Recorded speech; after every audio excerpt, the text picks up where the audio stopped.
ये कहानी उन 4 दोस्तों की है जिसके साथ कुछ ऐसी घटना घटी जिससे उनका पूरा जीवन ही बदल गया। आइए जानते हैं कि ऐसा क्या हुआ था। मुंबई शहर की रहने वाली प्रिया शर्मा अपने दोस्तों के साथ रवि, साहिल और विजय के साथ शिमला जाने का प्लान बनाया। वो सब शिमला जाने के लिए बस में बैठ गए। कुछ ही देर में प्रिया सो गई। अचानक प्रिया की नींद खुल गई तो उसने देखा कि बस में कोई नहीं था। बस का ड्राइवर भी नहीं था। बस अपने आप ही चल रही थी। उनके सारे दोस्तों भी बस में नहीं थे। यह सब देखकर डर के मारे प्रिया जोर जोर से चिल्लाने लगी। अचानक उसे लगा कि कोई उसके पीछे खड़ा है। जब उसने पीछे मुड़कर देखा तो वहाँ एक स्त्री बैठी हुई थी। उस स्त्री का चेहरा जला हुआ था। ऐसा लग रहा था कि किसी ने उसके चेहरे पर एसिड फेंका है। ऐसा भयंकर चेहरा देखकर प्रिया ने चिल्लाना शुरू कर दिया, बचाओ बचाओ बचाओ। और अचानक प्रिया की नींद उड़ गई। वह एकदम डरी हुई और पसीने से पूरी भीग गई थी। पास में बैठे हुए विजय ने पानी की बोतल दी और बोला, शायद तुम्हें कोई सपना देखा होगा। थोड़ी ही देर में सब शिमला पहुंच गई और एक होटल पर रात बिताने के लिए गई। दूसरे दिन वो सब साथ में मिलकर होटल के पास वाले पहाड़ पे घूमने जाने का नक्की किया। करीबन आधे घंटे में वो सब पहाड़ की सबसे ऊंची शिखर पर पहुंच गए। वहीं से नीचे देखने पर घने लिलीछम पेड़ पौधे काफी सुंदर दिख रहे थे। अचानक साहिल चौंक गया और बोला, नीचे देखो, कोई खड़ा है। लगता है कोई स्त्री है। विजय और रवि भी देखने लगे लेकिन उन्हें कोई दिख नहीं रहा था और बोले, तू पागल हो गया है क्या? इस घने जंगल में कोई स्त्री कैसे आ सकती है? तुम्हें शायद कोई भ्रम हुआ होगा।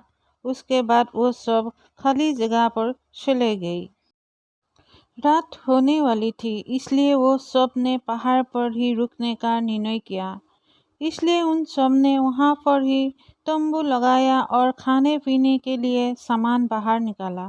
पिया की बैग तंबू के बाहर थी इसलिए वो लेने के लिए बाहर गई तो वहाँ पर उसे किसी का आवाज़ सुनाई दी। पिया उस आवाज़ की ओर अपनी नज़र घूम आते ही तो उन्हें सामने से कोई 3 आदमी आते हुए दिख रहे थे। उनके हाथ में धार-धार हथियार देखकर प्रिया डर जाती है और दौड़ के तंबू के अंदर आ जाती है। उसने अपने दोस्तों से भी ये बात की लेकिन कोई उसकी बातों पर विश्वास नहीं कर रहे थे। प्रिया चिल्लाकर बोली, आप सब पागल हो गई हो क्या? कोई भी मेरी बातों पर भरोसा नहीं कर रहा है। चलिए मेरे साथ बाहर, मैं आपको बताती हूँ। वो सभी बाहर आके शिखर की टॉर्च से नीचे देखने लगते हैं। उतने में ही उन सभी को लगता है कि कोई 3 लोग उनकी ओर बढ़ रहे हैं। यह सब देखकर वो सभी डर जाते हैं और तुरंत ही अपना अपना सामान समेटने लगते हैं और बड़े से पत्थर के पीछे जाके छुप जाते हैं। थोड़ी ही देर में वो सब ऊपर आ जाते हैं। प्रिया देख रही है कि उनके हाथ, पैर और सिर आम आदमी जैसे बिल्कुल नहीं थे। वो सब एक जगह पे बैठ जाते हैं और कुछ तांत्रिक विधा शुरू करते हैं। उनमें से एक आदमी अपनी हाथों की उंगली को काट देता है। लेकिन अंधेरे की वजह से उन्हें कुछ भी ठीक से दिखाई नहीं देता है। अचानक उन चारों ने देखा कि एक औरत उन आदमियों के बीच में आके लेट जाती है। कोई नहीं जानता कि आखिर वो औरत वहाँ पे पहुँची कैसे। पिया ने कहा, मुझे कुछ समझ नहीं आ रहा है। आखिर ये सब हो क्या रहा है? मुझे बहुत ही डर लग रहा है। एक के बाद एक वो तीनों उस औरत को सूंघने लगे। वहीं पे अचानक उस औरत ने अपनी उंगली उठाई और हमारी तरफ इशारा करने लगी। हम सब डर गई। वो तीनों उस औरत को छोड़कर हमारी ओर बढ़ने लगे। हम सब पहाड़ी से नीचे होटल की ओर दौड़ने लगे। हमारी आवाज़ सुनकर वो तीनों हमारी ओर दौड़ने लगे। पिया और साहिल सबसे आगे थे और विजय और रवि उनके पीछे दौड़ रहे थे।